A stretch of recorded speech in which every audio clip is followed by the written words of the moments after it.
Hello students, आज हम the fundamental unit of life जो कि आपके क्लास 9th का चैप्टर नंबर 5 है उसको कवर करेंगे।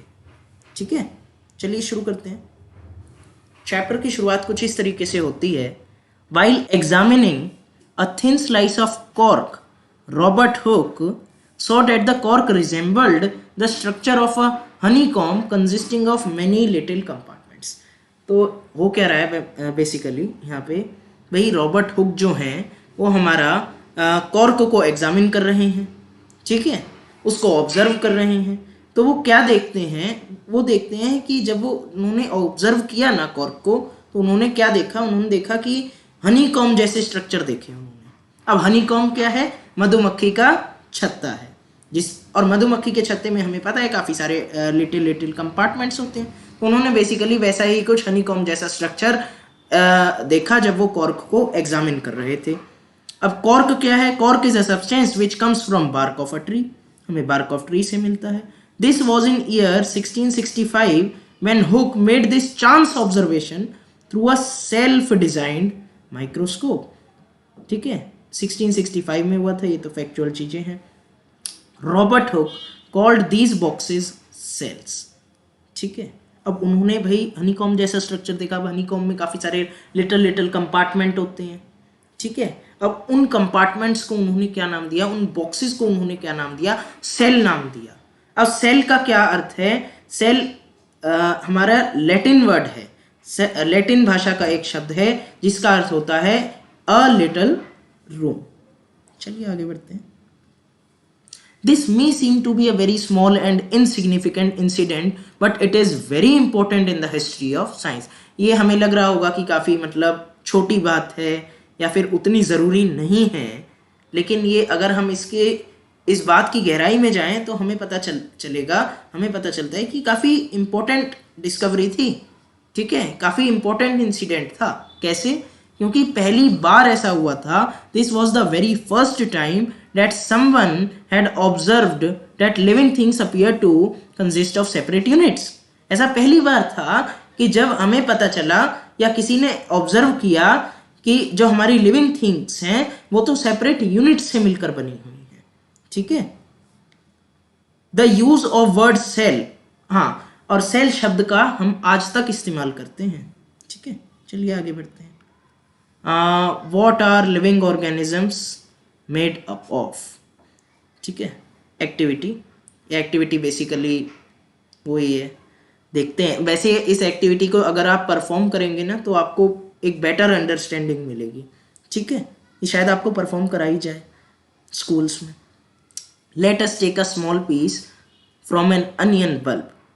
With the help of pair of forceps we can peel off skin from the concave side of the onion. अब हमने क्या किया, अनियन लिया और अनियन बल्ब और एक स्मॉल पीस उससे लिया अनियन बल्ब से। अब भाई ये पीस कुछ इस तरीके से है। अब ये होती है कॉन्केव साइड। ठीक है, ये वाली। ठीक है, ये कॉन्केव साइड है। अब कॉन्केव साइड भाई इनर साइड। ठीक है, इससे हमने स्किन एक्सट्रैक्ट करी, स्किन निकाल ली। किससे निकाली? फॉरसेप्स से निकाल ली हमने स्किन। ठीक है, skin is basically epidermis। okay, skin called epidermis from the concave side of the onion। this layer can be put immediately in a watch glass containing water।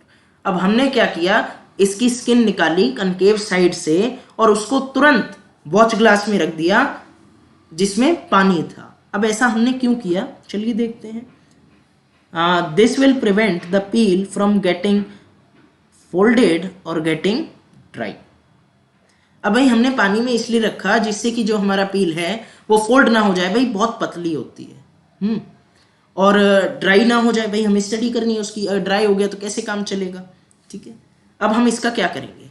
अब हमने एक ग्लास स्लाइड लिया, एक पानी की ड्रॉप उस पर डाली और फिर वो जो स्मॉल पीस था ना हमारे पील का, उसको वॉच ग्लास से स्लाइड पे ट्रांसफर किया। और हम ऐसे ट्रांसफर करेंगे कि जो हमारी है ना पील, वो एकदम फ्लैट तरीके से स्लाइड पे रहे। ठीक है, मतलब उसको बिल्कुल फ्लैट रखेंगे। ठीक है, समझ गए होंगे आप।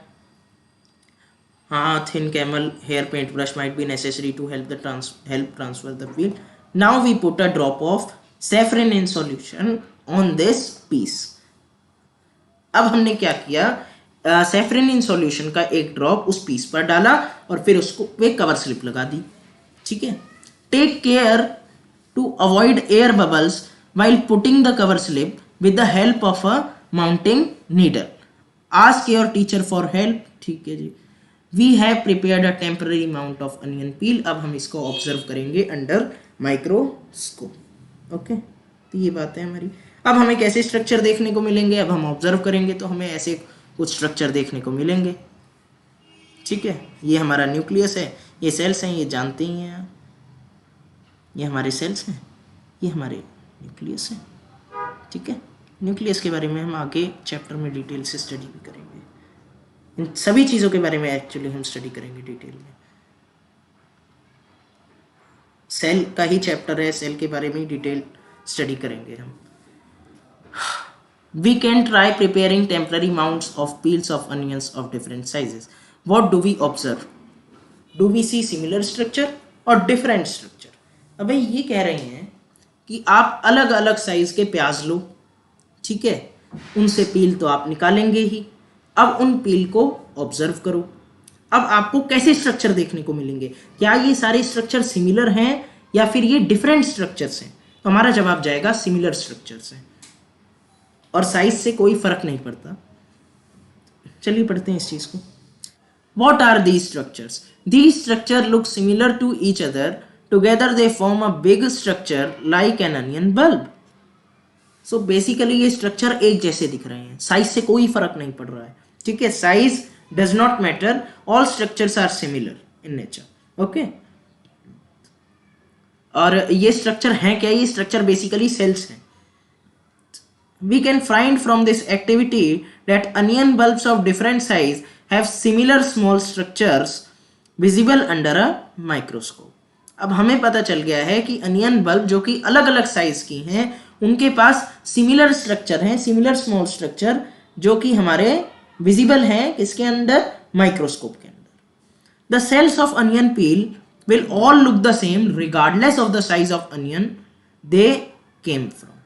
यही बात है कि किसी भी अनियन के पील को आप मतलब ऑब्जर्व कीजिए, लेकिन जो आपको मिलेगा ना स्ट्रक्चर सेल का, वो एक जैसा ही मिलेगा। ठीक है, सब सेल्स जो कि हैं अनियन पील के वो सब एक जैसे दिखेंगे, size doesn't matter. Okay, these small structures that we see are basic building units of onion bulb. Okay, तो इसको आप ऐसे समझो, देखिए जैसे सेल होता है उसको आप ईंट से कंपेयर करो। भाई घर किससे बनता है? ईंट से बनता है। ठीक है, अब एक जिस घर में आप बैठे हैं उसको आप देखेंगे कि ये घर किससे बना है, और आपको पता चलेगा ये घर ईंट से बना हुआ है। ऐसे ही आप सेल को समझो, आप ऑर्गेनिज्म को देखें तो आपको ये समझ आ जाए ऑर्गेनिज्म को देखते ही कि ये किससे बना हुआ है, ये सेल से बना हुआ है। जो ईंट क्या है? बिल्डिंग ब्लॉक है घर का, वैसे ही सेल क्या है? बिल्डिंग ब्लॉक है बॉडी का। ठीक है, यूनिसेलुलर ऑर्गेनिज्म भी होते हैं वैसे। these structures are called cells. Not only onions but all organisms that we observe around are made up of cells. सारे ऑर्गेनिज्म जो कि हम अपने आसपास देखते हैं वो सेल्स से बने होते हैं। However, there are also single cells that live on their own. तो वही बात हो गई, हम अपनी तरफ कितने ही ऑर्गेनिजम्स देख लें वो सब के सब सेल से बने हुए हैं, लेकिन single cellular unicellular organisms are also present. ठीक है, वो सिर्फ एक सेल ही ऑर्गेनिज्म है। ठीक है, organism that are made up of one cell are called unicellular organisms. Okay, cells were first discovered by Robert Hooke in 1665। तो हमने अभी पढ़ा कि जो हमारे फर्स्ट टाइम सेल थे जिसको हम थोड़ा इनसिग्निफिकेंट मान रहे थे, जो कि इनसिग्निफिकेंट नहीं है, हैं, वो हमारे सेल्स पहली बार रॉबर्ट हुक ने डिस्कवर किए थे इन 1665। He observed the cells in a cork slice with the help of a primitive microscope. ये इनके खुद का ही डिज़ाइन किया हुआ था। लेकिन हमें क्या चीज़ ध्यान रखनी है यहाँ पे, जो कॉर्क सेल है ना वो डेड सेल होता है, कॉर्क इज डेड, ओके। तो इन्होंने डेड सेल को एग्जामिन किया। अब लिविंग सेल को पहली बार किसने एग्जामिन किया, तो वो हैं Leeuwenhoek. With Leeuwenhoek with the improved microscope discovered the free living cell in pond water for the first time. किसने किया, फ्री लिविंग सेल है ये, देखो ध्यान से पढ़ो इस चीज को, ये है फ्री लिविंग सेल। और रॉबर्ट हुक साहब ने किस पे काम किया था, कॉर्क सेल पे। और कॉर्क कैसा होता है, डेड होता है, ठीक है। तो पहले लिविंग सेल को किसने डिस्कवर किया, मतलब लिविंग सेल को किसने डिस्कवर किया है, ल्यूवेनहॉक ने। It was Robert Brown in 1831 who discovered the nucleus, a cell है न्यूक्लियस भी होगा in the cell. Purkinje in 1839 coined the term protoplasm. अब पुरकिंजे ने एक नया टर्म कॉइन किया, कौन सा टर्म था वो, प्रोटोप्लाज्म। किसके लिए किया, for the fluid substance of the cell. जो सेल का फ्लूइड सब्सटेंस होता है ना, उसके लिए पुरकिंजे ने 1839 में प्रोटोप्लाज्म टर्म को कॉइन किया। द सेल थ्योरी, अब यहां से इंपॉर्टेंट पार्ट शुरू हो जाता है, cell theory. Cell theory that the cell theory that all the plants and animals are composed of cells and that the cell is the basic unit of life was presented by two biologists, Sladen and Schwann, okay, year 1838 and 1839. The cell theory was further expanded by Rudolf Virchow by suggesting that all cells arise from pre-existing cells. So basically हमारा ये cell theory क्या है, cell theory कहता है कि जितने भी हमारे ऑर्गेनिजम्स हैं ना, वो हमारे सारे सेल से बने होते हैं, चाहे वो प्लांट हो चाहे वो एनिमल हो, वो किससे बने हुए होते हैं, सेल्स से बने होते हैं। और सेल हमारा बेसिक यूनिट है लाइफ का। अब ये सेल को बेसिक यूनिट क्यों कह रहे हैं, उस चीज़ को अगर आप समझिए। देखिए सेल है जो, सेल से ही एक ऑर्गेनिज्म बनता है, ठीक है, तो वो तो बेसिक यूनिट हुआ ना। याद करिए, ईंट जैसे ईंट से मकान बनता है, वैसे ही सेल से ऑर्गेनिज्म बनता है। जैसे ईंट बेसिक यूनिट है हमारे घर बनाने की, है ना, वैसे ही सेल हमारा बेसिक यूनिट है लाइफ के लिए, एक ऑर्गेनिज्म के लिए, ठीक है। मतलब सेल से ही मिल के एक ऑर्गेनिज्म बनता है, इसीलिए वो बेसिक यूनिट है लाइफ का, ठीक है। तो सेल थ्योरी यही कहती है कि हमारे जितने भी प्लांट्स हैं और जितने भी एनिमल्स हैं वो सब सेल्स से बने हुए हैं, और सेल हमारा बेसिक यूनिट है लाइफ का, ठीक है। किसने दी थी ये, स्लेडन और श्वेन ने दी थी। द सेल थ्योरी वॉज, अब भाई अब इसमें क्या था कि भाई नए सेल्स कहाँ से अराइज होते हैं, ठीक है। तो रुडोल्फ वर्चो है इनका नाम, यहाँ पे वर्चो दिया हुआ है। वर्चो साहब ने कहा कि हमारे जो प्री एग्जिस्टिंग सेल्स हैं, जो सेल्स पहले से हैं, उन्हीं से ही हमारे नए सेल्स बनते हैं, ठीक है। All the new cells are formed by pre existing cells. चलिए पढ़ते हैं इसको। The cell theory was further expanded by Virchow by suggesting that all cells arise from pre existing cell, जो सेल पहले से हैं। With the discovery of electron microscope in 1940, it was possible to observe and understand the complex structure of cell and its various organelles. इसको आगे देखेंगे, cell organelles आगे है, ठीक है। The invention of magnifying lenses led to the discovery of the microscopic world, ठीक है। It is now known that a single cell may constitute a whole organism as in amoeba. अब जैसे जैसे हमारा ये मैग्नीफाइंग लेंसेज बने, इनका invention हुआ, तो हमें पता चलने लगा, हमें बहुत सारी नई नई चीज़ें पता चलने लगी। हम पूरी एक नई माइक्रोस्कोपिक वर्ल्ड से रूबरू हुए। हमें भाई पहले माइक्रोस्कोप के आने से पहले हम चीज़ों को कहाँ ऑब्जर्व कर पाते थे, हमें नहीं पता था, हमें दिखती नहीं थी, आम आंखों से तो देखा ही नहीं जा सकती ना चीज़ें। जो चीज़ें हम माइक्रोस्कोप से देखते हैं, माइक्रोस्कोप के आने के बाद एक पूरी नई दुनिया खुल गई हमारे सामने। हम डिफरेंट माइक्रो ऑर्गेनिजम्स को स्टडी करने लगे, ऑब्जर्व करने लगे, ठीक है। और हमें पता चला कि भाई एक अमीबा जो होता है, एक सिंगल सेल भी, amoeba is a single celled organism.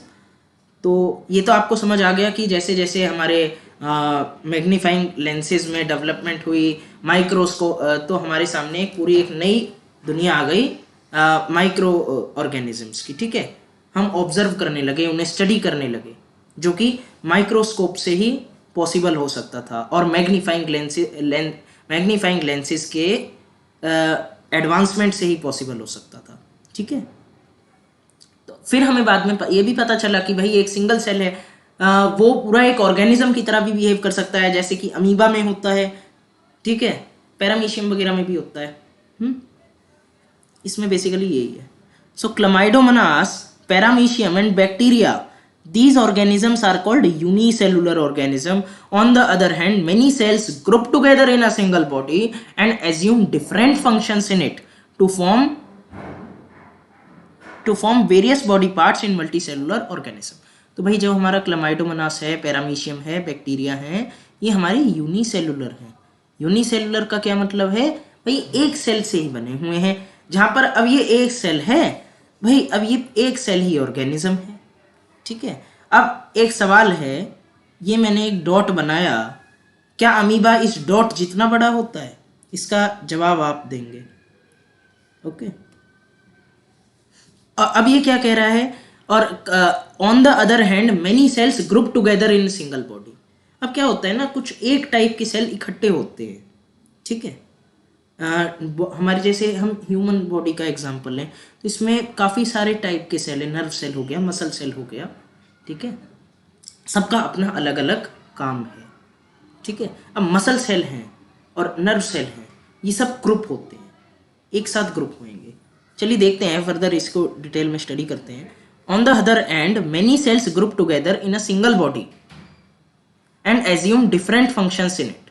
अब है क्या कि काफ़ी सारे सेल्स जो हैं वो एक साथ ग्रुप होते हैं, एक ही बॉडी के अंदर ये ग्रुप होते हैं और डिफरेंट डिफरेंट फंक्शंस ले लेते हैं। और जैसे हम ह्यूमन बॉडी का एग्जांपल देखो, जैसे मसल सेल है ना, मसल सेल हमारे क्या फंक्शन है भाई, कॉन्ट्रैक्शन कराएंगे, है ना, मूवमेंट, उसमें मूवमेंट होती है। नर्व सेल का क्या है काम, जैसे यहाँ देवी रखा है, ये स्मूथ मसल सेल हो गया, ये नर्व सेल हो गया। नर्व सेल का क्या काम है भाई, हम मतलब सेंसिंग में काम होते हैं, सेंस और रिस्पॉन्स करने में, मतलब रिस्पॉन्ड टू स्टिम्युलाई, है ना, कि कोई चीज़ सेंस करनी हो, उसको उस पर रिस्पॉन्ड करना हो, तो वो काम हमारा सारा नर्व सेल का रहता है। ठीक है, तो हम एक बॉडी के अंदर एक टाइप के सेल, ठीक है, मैनी सेल्स जो कि ग्रुप हो जाते हैं और डिफरेंट डिफरेंट फंक्शंस ले लेते हैं। ठीक है, वो अलग अलग फिर बॉडी पार्ट बना लेते हैं। ठीक है, जैसे इस चीज़ को आप अगर नहीं समझें तो एक और चीज़ से मैं समझा देता हूँ। ये एक टाइप का सेल है, ये एक टाइप का सेल है।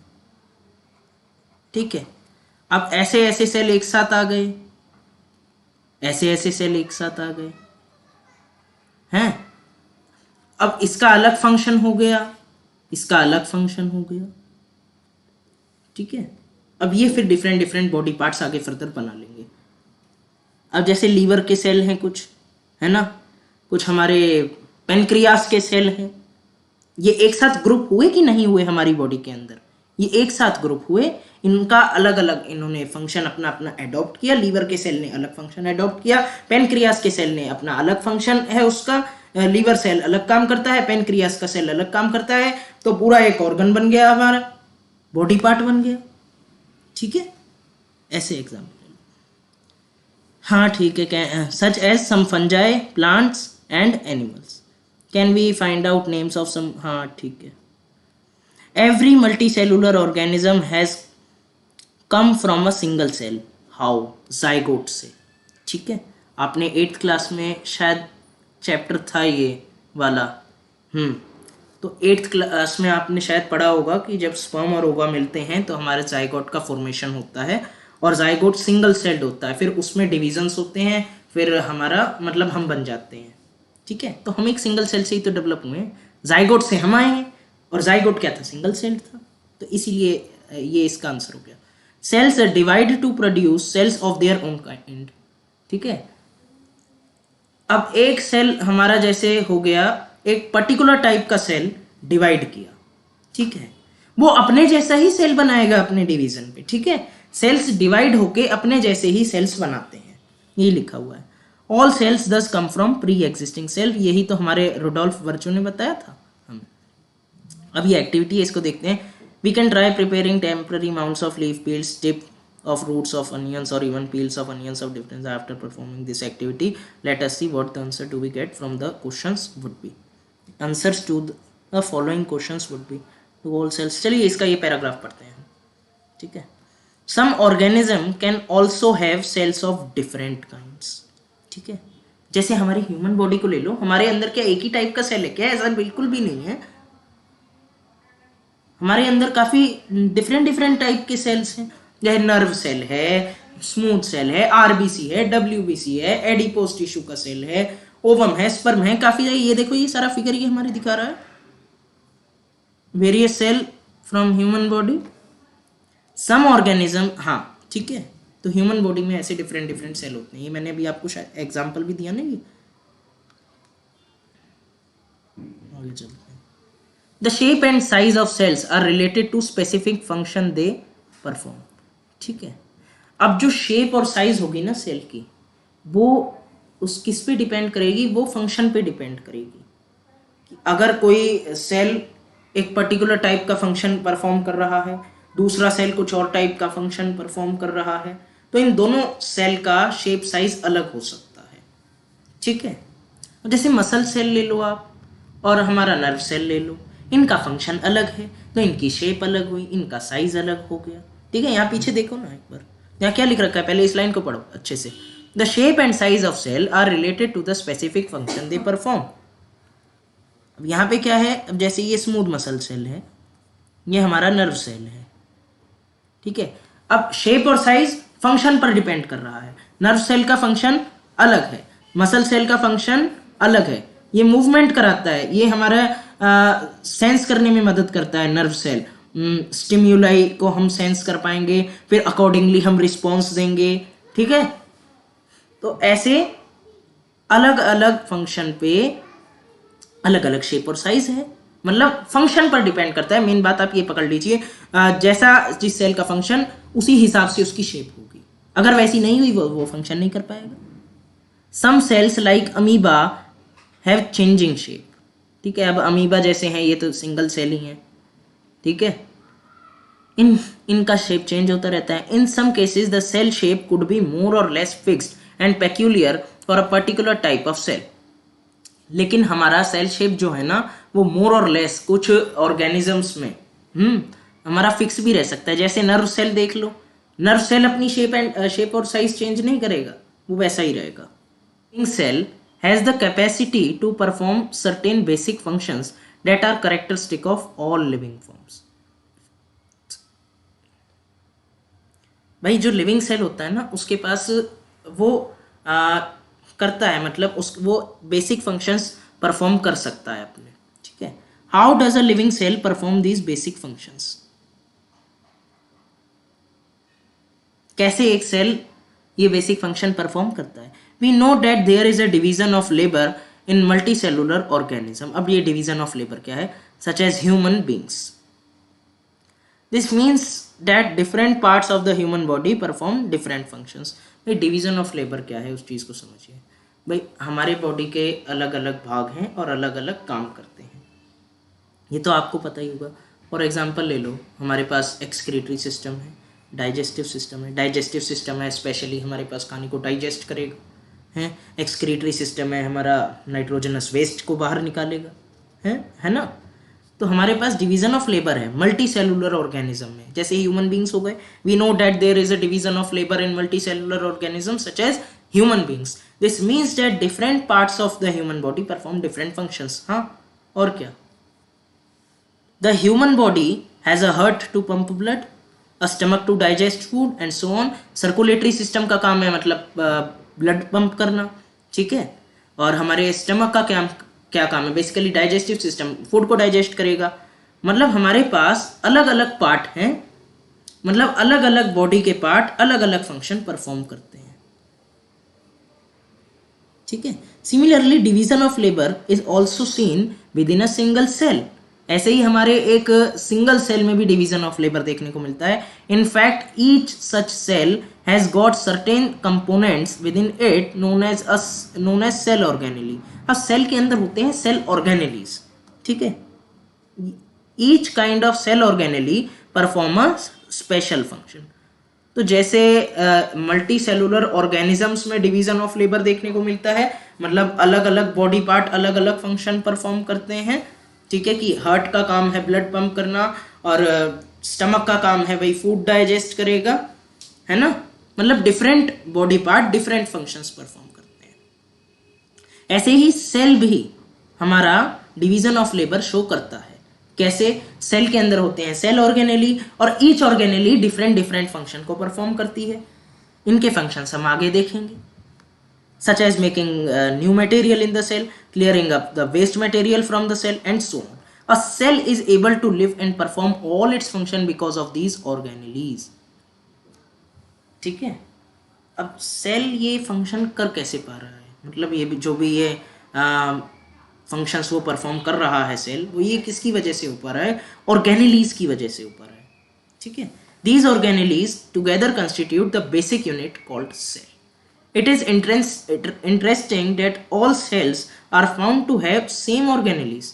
ठीक है, no matter what their function is or what organism they are found in. तो भाई ये चीज पे आप गौर डालिए कि जितने भी हमारे सेल हैं, है ना, उनके पास सेम ऑर्गेनेली रहती है.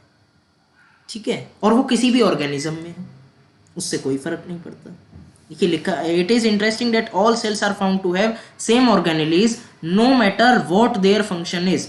कोई फर्क नहीं पड़ता उससे उनकी उन सेल्स का फंक्शन क्या है, लेकिन उनके पास रहेंगी सेम ऑर्गेनेलीज, या फिर वो किस ऑर्गेनिज्म में पाए जाते हैं. अब यहाँ पे हमारे क्वेश्चन है, अब हम वो देखते हैं.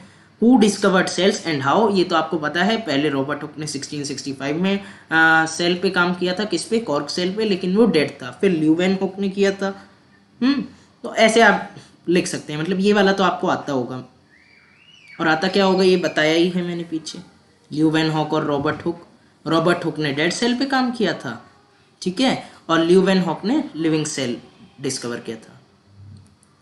मतलब रॉबर्ट हुक ने डेड सेल कॉर्क पे को एग्जामिन किया था. ठीक है, why is cell called the structural and functional unit of life? This is very important question.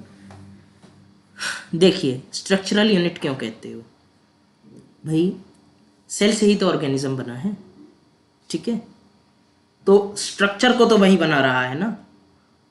ठीक है, तो इसीलिए स्ट्रक्चरल यूनिट है. अब फंक्शनल यूनिट क्यों कहते हो भाई? एक लिविंग सेल भी अपना फंक्शन परफॉर्म कर सकता है, लिविंग फंक्शंस वो कर सकता है. ठीक है, वो कुछ प्रोसेसेस दिखाता है, इसीलिए फंक्शनल यूनिट ऑफ लाइफ कह रहे हैं.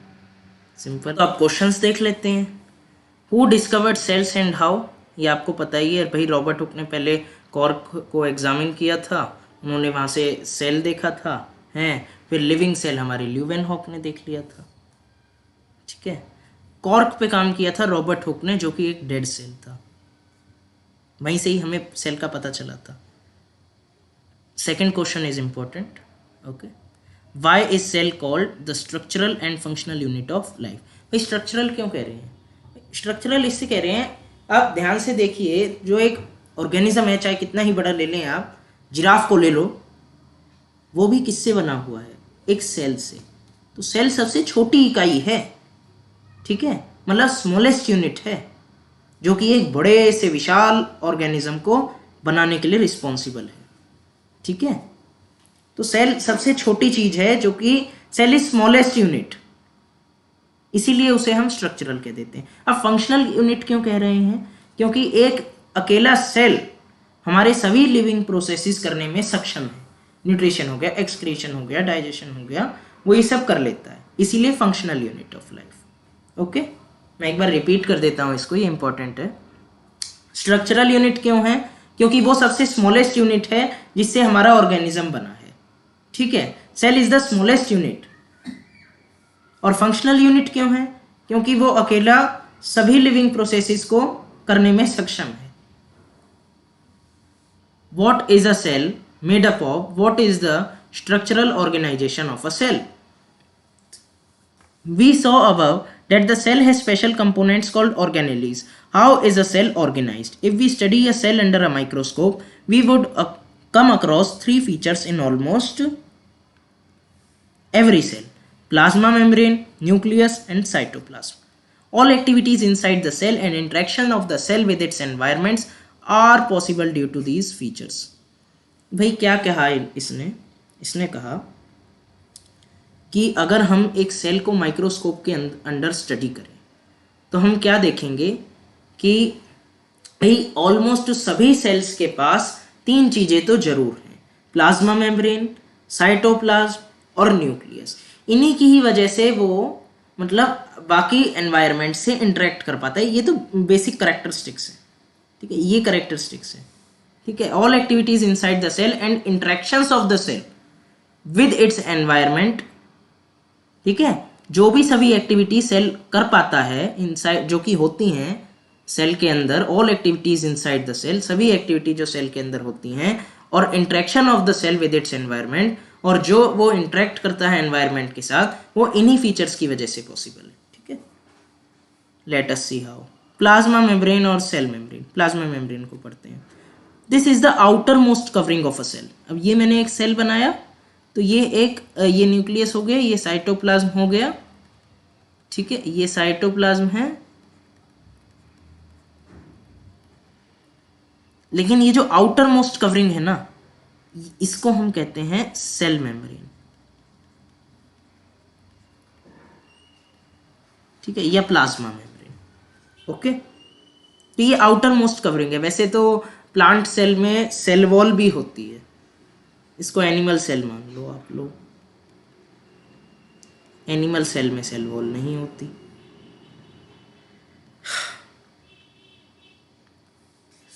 ठीक है। तो जो आउटर मोस्ट हमारी कवरिंग है ना सेल की, वो सेल मेम्ब्रेन है। ओके,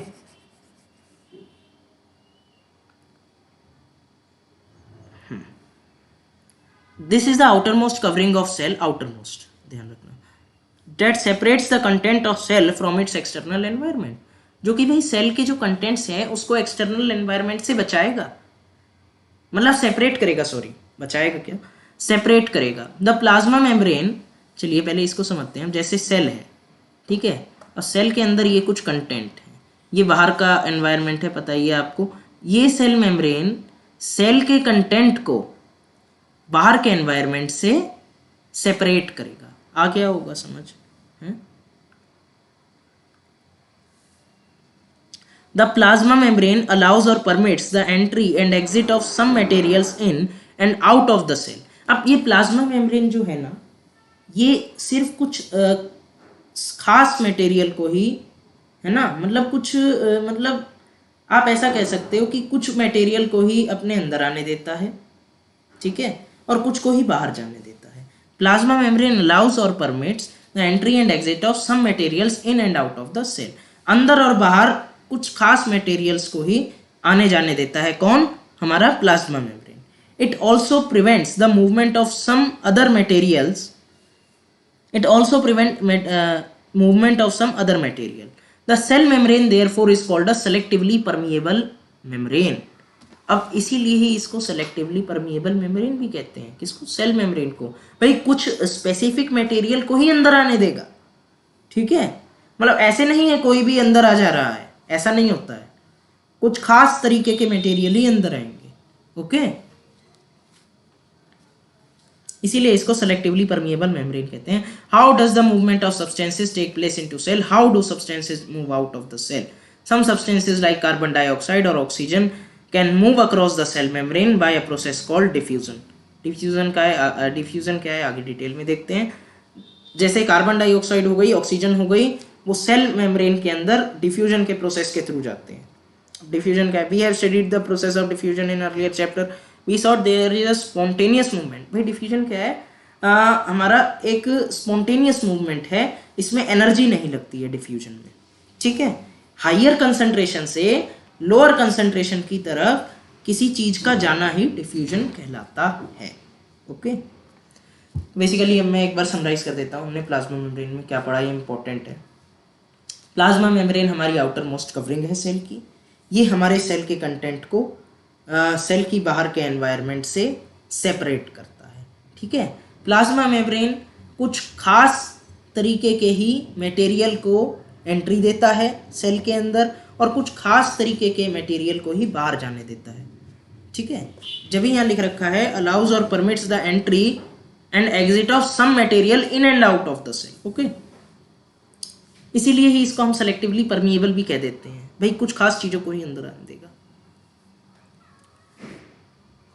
सम सब्सटेंस, हाँ ये ठीक है ना, हमने पढ़ लिया है। अब फिर हम देख रहे हैं कि सेल के अंदर बाहर कैसे आ जाती हैं चीजें। उसके लिए हम देख रहे हैं कि कैसे कार्बन डाइऑक्साइड और ऑक्सीजन जो है सेल मेम्ब्रेन के अक्रॉस मूव करती हैं by the process called diffusion. आगे बढ़ते हैं। Something similar to this happens in cells when, for example, substances like CO2, which is a cellular waste and requires to be excreted out of the cell, accumulates in high concentration inside the cell. In the cell's external environment, the concentration of CO2 is low as compared to that inside the cell. हैं, तो अब ये क्या है, जैसे क्या होता है जब हमारा सेल के अंदर CO2 accumulate होता है ना। अब CO2 हाई हो चुका है हमारे सेल के, और CO2 is cellular waste. CO2 क्या है, सेलुलर वेस्ट है हमारा। ठीक है, तो in the cells external environment the concentration of CO2 is low as compare to that inside of the cell. तो भाई CO2 का अंदर तो कंसंट्रेशन ज़्यादा है, लेकिन एक्सटर्नल एनवायरनमेंट में कंसंट्रेशन बाहर है। As soon as there is a difference of concentration of CO2 inside and outside of a cell, CO2 moves out from the cell from a region of high concentration to a region of low concentration outside the cell by the process of diffusion. अब क्या हुआ फिर बताता हूँ। Cell के अंदर CO2 इकट्ठी हो चुकी है हाई कंसंट्रेशन में, और CO2 है सेलुलर वेस्ट, उसको हमें बाहर निकालना है। भाई सेल के अंदर ज़्यादा है और बाहर कम है, तो अब ये हमारा डिफरेंस आ गया, कंसंट्रेशन डिफरेंस। तो जहाँ हाई कंसंट्रेशन होगा उससे CO2 लो कंसंट्रेशन की तरफ जाएगा। हाई कंसंट्रेशन हमारा सेल के अंदर है, सेल से CO2 बाहर चला जाएगा।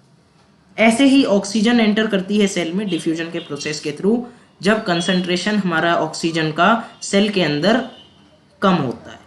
Okay, thus diffusion plays an important role in gaseous exchange between the cells as well as the cell and its external environment. ठीक है, समझ आ गया होगा। ये गैशियस एक्सचेंज है ना।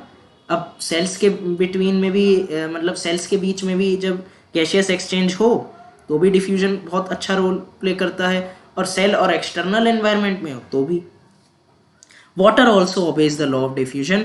The movement of water molecule through such a selectively permeable membrane is called osmosis. भाई अब ऑस्मोसिस क्या है, ये भी एक डिफ्यूजन का स्पेशल केस ही है। यहाँ पे वाटर हाई कंसंट्रेशन से लो कंसंट्रेशन की तरफ मूव करेगा passively without expenditure of energy. Okay, तो वाटर भी हमारा लॉ ऑफ डिफ्यूजन को ओबे करता है। ठीक है, और जब वाटर करता है the movement of water molecule through such selectively permeable membrane is called osmosis. The movement of water across the plasma membrane is also affected by the amount of substance dissolved in water. ठीक है, अब ये जो हमारा plasma membrane में पानी जाएगा ना, ये किस बात से अफेक्टेड है, ये इस बात से भी अफेक्टेड है कि हमारा कितना सब्सटेंस वाटर में डिसॉल्व हो चुका है। Thus osmosis is net diffusion of water across a selectively permeable membrane toward higher solute concentration. अभी इससे आपको और बेटर अंडरस्टैंडिंग मिलेगी इस पैराग्राफ की। ओके, व्हाट विल हैपन, हाँ ठीक है, इस पे आते हैं सीधे। One of the following 3 things could happen if the medium surrounding the cell has a higher water concentration than the cell, meaning that the outside solution is very dilute, the cell will gain water by osmosis. Such a solution is called hypotonic solution. यहाँ क्या कह रहा है, अब जैसे हमने cell को एक मीडियम में रखा है ना, और वो जो मीडियम था ना उसके पास वाटर का कंसंट्रेशन ज़्यादा था, उसमें वाटर का कंसंट्रेशन क्या था, ज़्यादा, सेल में कम है। ठीक है, और आउटसाइड जब वाटर ज़्यादा होता है तो सॉल्यूशन डाइल्यूट होता है। तो हमारा अब सेल क्या करेगा, वाटर गेन कर लेगा। भाई हाई कंसंट्रेशन से लो कंसंट्रेशन की तरफ वाटर मूव करेगा। ठीक है, ऐसे सॉल्यूशन को हम हाइपोटोनिक सॉल्यूशन कहते हैं। Water molecules are free to pass across the cell membrane in both direction but more water will come into the cell than leave. अब वाटर मॉलिक्यूल भाई दोनों तरफ मूव करेंगे, अंदर भी बाहर भी, ठीक है। Water molecules are free to pass across the cell membrane in both direction but more water will come into the cell, ठीक है, लेकिन ज़्यादा पानी अंदर आएगा जितना कि लीव करेगा, मतलब नेट अंदर ही आ रहा है। The net result is that water enters the cell is likely to swell up. ये एक्टिविटी अभी देखते हैं हम, एक मिनट रुक जाओ बस। If medium has exactly the same water concentration, अब भाई जिस मीडियम में सेल को रखा है उसकी कंसंट्रेशन सेम है, तो भाई जो नेट मूवमेंट है वो दोनों तरफ बराबर, नेट मूवमेंट कुछ भी नहीं होएगी वाटर की, जितना पानी अंदर आएगा सेल के उतना ही पानी बाहर चला जाएगा, नेट मूवमेंट हमारा जीरो है, ठीक है, क्योंकि कंसंट्रेशन डिफरेंस नहीं है ना। No net movement of water across the cell membrane. Such a solution is called as known as an isotonic solution. Water crosses the cell membrane in both direction, but the amount going in is the same as amount going out. भाई water तो दोनों तरफ cross कर ही रहा है cell membrane को, अंदर भी आ रहा है बाहर भी जा रहा है, लेकिन जितना अंदर जा रहा है उतना ही बाहर जा रहा है, मतलब नेट तो कुछ मूवमेंट नहीं हुआ भाई। जैसे 1 ml सेल के अंदर आ गया, 1 ml सेल से बाहर चला गया, मतलब कुछ भी नहीं है, हैं? सेल हमारा उसी साइज का रहेगा। ऐसे सॉल्यूशन को क्या कहोगे? आइसोटोनिक कहोगे, जिसमें हमारा कंसंट्रेशन डिफरेंस नहीं होता मीडियम और सेल में, ठीक है, तो वहाँ हमारा वाटर मूव नहीं करता है, मतलब वाटर मूव करता है, नेट अगर हम ओवरऑल देखें तो नहीं करता, क्योंकि मीडियम का कंसंट्रेशन और सेल का कंसंट्रेशन एकदम सेम रहता है। किसका कंसंट्रेशन? वाटर का। If the medium has a lower concentration of water than the cell, meaning that it is very concentrated solution, the cell will lose water by osmosis. अब यहाँ क्या है कि अगर मीडियम का हुआ लोअर कंसंट्रेशन, अब सेल का हुआ ज़्यादा, ठीक है, तो अब भाई रूल क्या कहता है भाई? हाई टू लो मूव करेगा भाई, water high to low move करेगा। वाटर कहाँ, वाटर का कंसंट्रेशन कहाँ ज़्यादा है? सेल के अंदर। कम कहाँ है? सेल के बाहर। तो कहाँ मूव हुआ? सेल से बाहर हो गया, मतलब नेट सेल के बाहर होगा, ठीक है। ऐसे सॉल्यूशन को हाइपरटोनिक कहोगे, सॉरी हाइपोटोनिक तो उसमें कहते हैं जब मीडियम का ज्यादा रहता है कंसंट्रेशन वाटर का। Again water crosses the cell membrane in both direction, but this time more water leaves the cell, ठीक है, मतलब अभी भी दोनों तरफ ही पानी आएगा, अंदर भी आएगा बाहर भी जाएगा, लेकिन बाहर ज्यादा जाएगा। तो नेट हम कहाँ मानेंगे? हम मानेंगे भैया बाहर गया। अब 1 ml अंदर आया, 5 ml बाहर निकल गया, हम क्या मानेंगे भाई? नेट तो बाहर ही गया है पानी। Therefore the cell will shrink. Thus osmosis is a special case of diffusion. देखा आ गया, ये एक स्पेशल केस है डिफ्यूजन का through a selectively permeable membrane. अब हम ये दोनों एक्टिविटी समझते हैं, एक ये वाली। अब ऑस्मोसिस विद एन एग, यहाँ पे कुछ नहीं है भाई, अंडा है उसकी शेल को हम रिमूव करेंगे, ठीक है, और उसको कैसे रिमूव करेंगे? Remove the shell of an egg by dissolving it in dilute hydrochloric acid. Hydrochloric acid में डिसॉल्व करके एग की शेल को हम रिमूव करेंगे। अब शेल हमारी कैल्शियम कार्बोनेट की बनी होती है। अब क्या है? A thin outer skin now encloses the egg. अब एक थिन आउटर स्किन हमारी एग को एनक्लोज करे हुई है। अब इस एग को हमने प्योर वाटर में रख दिया, ठीक है। अब इसको हम 5 मिनट बाद देखेंगे। हम क्या देखेंगे कि जो हमारा एग है वो स्वेल हो गया। क्यों? क्योंकि वाटर पासिस इनटू इट। भाई एग के अंदर कम कंसंट्रेशन, बाहर तो प्योर वाटर रखा हुआ है, प्योर वाटर में तो कोई सॉल्यूट भी नहीं होता, ओके।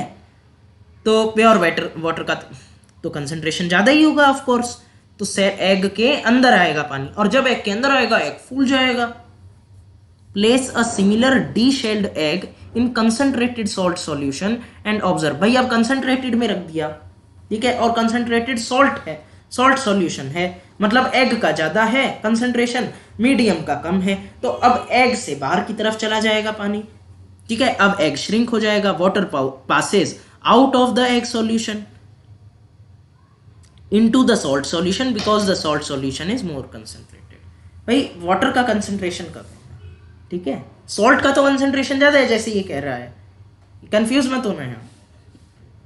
ये कह रहा है कि सॉल्ट कंसंट्रेटेड है, कंसंट्रेटेड सॉल्ट सॉल्यूशन, तो सॉल्ट का कंसंट्रेशन ज्यादा है, वाटर का तो कम ही होगा ना, वाटर का कम है। भाई सॉल्यूशन तो हमारा सॉल्यूट प्लस सॉल्वेंट से बनता है। अब एक कंपोनेंट, ठीक है, समझ गए होंगे तुम लोग, इतना नहीं बता रहा मैं। मतलब चलिए एक बार इसको मैं फिर रिपीट कर देता हूँ। देखो हमने एक फिर से डीशेल्ड एग को एक कंसंट्रेटेड सॉल्ट सॉल्यूशन में रखा, ठीक है, लेकिन अब हमने फिर इसको ऑब्जर्व किया 5 मिनट बाद, हम क्या देखते हैं, एग श्रिंक हो गया। अब श्रिंक तभी होगा जब पानी एग से निकलकर बाहर जाएगा सराउंडिंग में। अब यहाँ तो लिख रखा है कंसंट्रेटेड सॉल्ट सॉल्यूशन, लेकिन कंसंट्रेटेड सॉल्ट सॉल्यूशन लिखा है, ठीक है। यहाँ वाटर का मतलब यहाँ कंसंट्रेशन वाटर का कम है, ओके।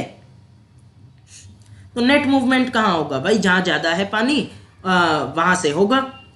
तो हमारा एग से कंसंट्रेटेड सॉल्ट सॉल्यूशन में हो गया, ओके।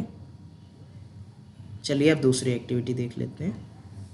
पुट ड्राइड रेजिन्स, अब ये कह रहा है रेजिन्स को रखो। अब रेजिन्स को जब आप, ये तो आप घर पे भी कर सकते हैं, रेजिन्स को रखिए पानी में, कुछ समय के लिए छोड़िए, आपको फूली हुई मिलेंगी। भाई पानी उनके अंदर चला गया, ठीक है। और जब कंसंट्रेटेड सॉल्यूशन में रखोगे तो वो जल्दी से श्रिंक हो जाती है, पानी बाहर चला गया। वही यही ये जो अभी बताया ना मैंने, आइसोटोनिक, हाइपोटोनिक, हाइपरटोनिक, इन्हीं से ही रिलेटेड है। Unicellular fresh water organism and most plant cell tend to gain water through osmosis. काफी सारे यूनिसेलुलर ऑर्गेनिज्म जो हैं, क्योंकि फ्रेश वाटर में रहते हैं, यूनिसेलुलर फ्रेश वाटर ऑर्गेनिज्म, और काफी सारे प्लांट सेल हमारा पानी गेन करते हैं, कैसे, ऑस्मोसिस के प्रोसेस से। भाई रूट पानी को एब्जॉर्ब करती है, कैसे, ऑस्मोसिस के प्रोसेस से। Thus, diffusion is important in exchange of gases and water in life of a cell. भाई डिफ्यूजन इसीलिए इंपॉर्टेंट है हमारे सेल के लिए डिफ्यूजन इज इंपॉर्टेंट।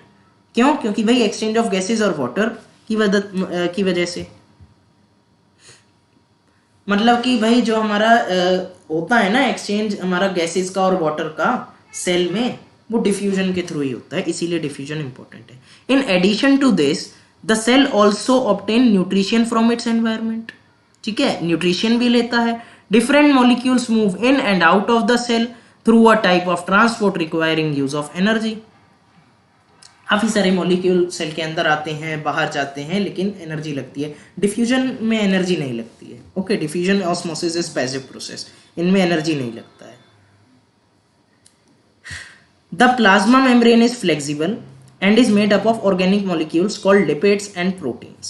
भाई प्लाज्मा मेम्ब्रेन जो है ना हमारी फ्लेक्सिबल होती है। अब ये इसी फ्लेक्सिबिलिटी की वजह से एंडोसाइटोसिस हो पाता है और एक्सोसाइटोसिस भी हो पाता है, बताऊंगा अभी आगे इसको। However, we can observe the structure of plasma membrane only through an electron microscope. ठीक है, हमें ये तो पता चल गया है ना कि जो हमारा प्लाज्मा मेम्ब्रेन है वो फ्लेक्सिबल है और लिपिड और प्रोटीन की मदद से बना हुआ है, ठीक है। लेकिन कर पाएंगे हम इसे ऑब्जर्व माइक्रोस्कोप, इलेक्ट्रॉन माइक्रोस्कोप के थ्रू। The flexibility of cell membrane also enables the cell to engulf in food and other material from its external environment. Such processes are known as endocytosis. Amoeba acquire its food through such processes. देखो cell membrane flexible है, fluidity भी show करती है cell membrane. इसी वजह से ना जो हमारा सेल है ना, इसी फ्लेक्सिबिलिटी की वजह से खाना लेता है अंदर, ठीक है। और खाना अंदर लेने का प्रोसेस जो है उसको हम क्या कहते हैं, एंडोसाइटोसिस। बाहर निकालने को एक्सोसाइटोसिस कहते हैं, ठीक है। From external environment of course. तो अमीबा हमारा जो फूड एक्वायर करता है वो ऐसे ही प्रोसेसेस के थ्रू करता है। अब यहाँ क्वेश्चन देख लेते हैं हम। How do substances like CO2 and water move in and out of a cell? Discuss by diffusion and osmosis. Okay.